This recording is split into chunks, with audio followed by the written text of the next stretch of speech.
인플레이션이 왔다. 근데 최근에 많이 오른 놈이 있다. 그럼 그거를 달라붙어서 사는 겁니다. Yeah. 안녕하십니까 할러님들, 강화국입니다. 인플레이션이 오면 어떻게 투자를 해야 되는가 아주 궁금하시죠?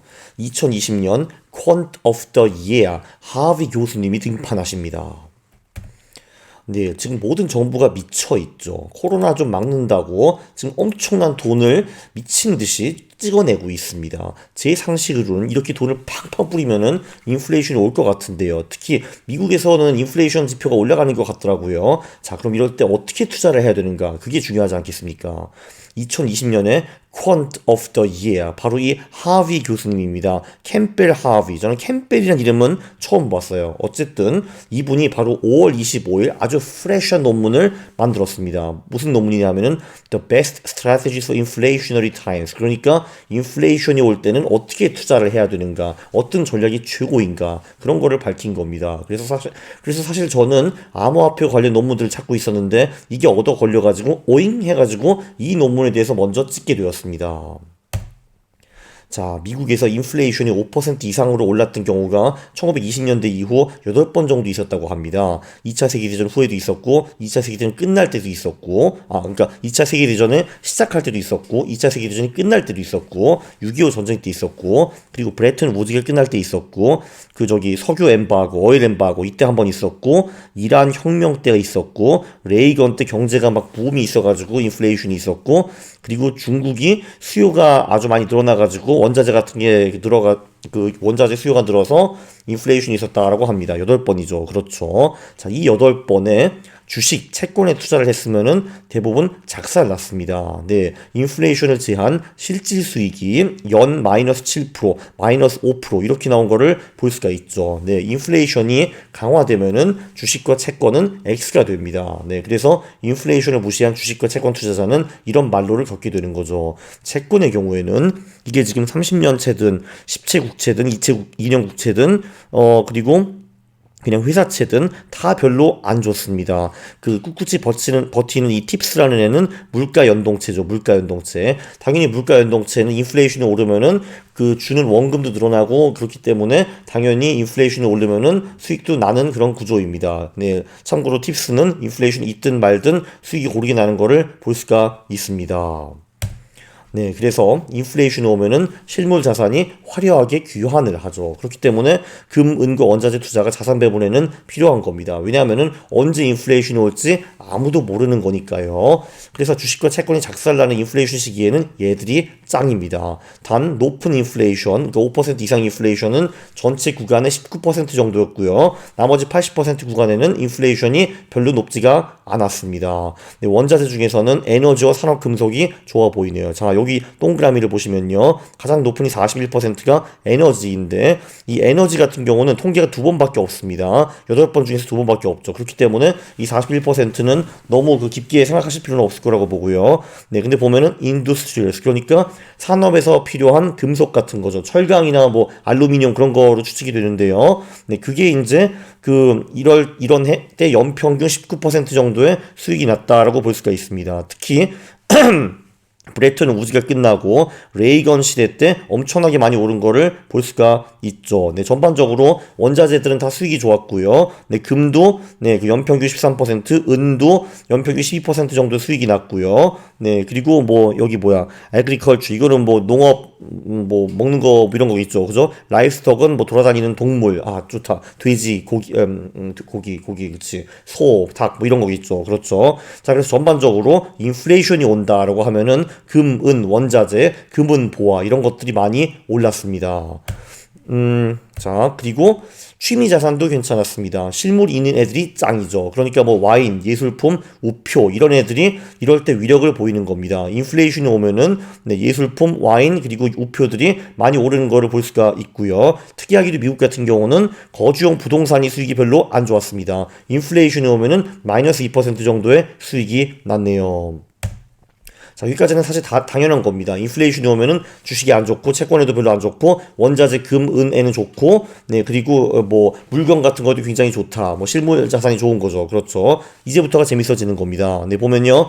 이제 각종의 그 투자 전략들이 나와 있어요. 보면은 아니나 다를까 상대 모멘텀 전략이 인플레이션에도 잘 먹힙니다. 그러니까 인플레이션이 딱 오면은 최근 1년 동안에 많이 오른 주식이 무엇인가? 걔네들을 사고 별로 안 오르고 떨어진 애들은 무엇인가? 걔네들을 공매도하는 그런 전략이 잘 먹힙니다. 네, 그럼 그 두 번째로 잘 먹힌 전략이 퀄리티. 이게 그 퀄리티 전략인데 한마디로 우량주들이 그나마 인플레이션 때 수익이 좀 나는 편입니다. 나머지 애들은 더 꽝이고요. 가치주도 그렇고 특히 소형주가 수익이 매우 안 좋았고요. 뭐 그런 거를 볼 수가 있습니다.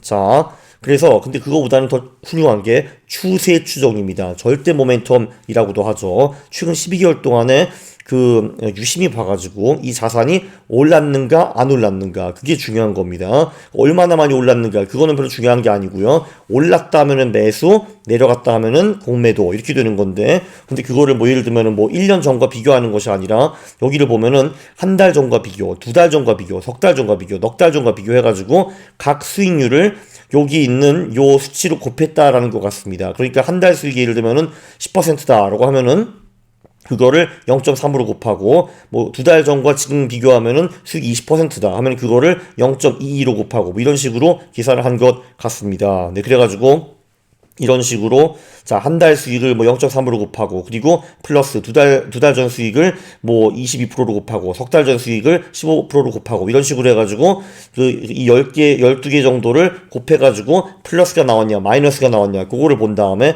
플러스면 매수 마이너스면 공매도 이렇게 투자를 했더니만 네, 그 인플레이션 때 아주 기가 막히는 수익이 나왔습니다. 특히 채권, 원자재가 돋보이는 거를 볼 수가 있죠. 그러니까 채권 같은 경우는 네, 그 한마디로 쫙쫙 그때 떨어질 거거든요. 분명히 인플레이션이 오면은 그때 그거를 공매도 쳐가지고 돈을 벌어라 이런 거 같고요. 그리고 그 원자재 금 같은 경우는 이때 쫙쫙 오를 테니까 얘네들을 따라 사가지고 돈을 벌어라 이런 것 같습니다. 네, 그러니까 중요한 거 인플레이션이 온다. 자산의 추세를 보는 겁니다. 최근에 이게 내려가냐 올라가나 그것만 보고 올라가는 거에 올라타면 된다. 이런 게 바로 이 퀀트 오브 더 이어의 메시지입니다. 자, 또 재밌는 건 뭐냐 하면은, 자, 미국에만 인플레이션이 오는 게 아니라, 미국, 영국, 일본에 그 동시에 인플레이션이 왔다. 그러면은 전 세계적으로 인플레이션이 막 활활 타고 있는 그럴 가능성이 높은 거죠. 그렇죠. 그래서 여기 3이라는 게 뭐냐 하면은, 세 나라에 모두 인플레이션이 왔다라는 건데, 그때 우리가 이제 이 추세 추정 전략을 썼다 하면은 엄청난 수익을 낼 수가 있었습니다. 연 48%, 50%, 41% 와우 이런 적으로 볼 수가 있었거든요. 그러니까 한 나라에서 인플레이션이 왔다. 그때도 추세 추정을 해야 되는 건데 세 나라 아예 전 세계에서 인플레이션이 팡팡 미치고 있다 하면은 네 그때는 제대로 추세 추정을 해야 되는 겁니다. 그러니까 결론적으로는 그런 거네요.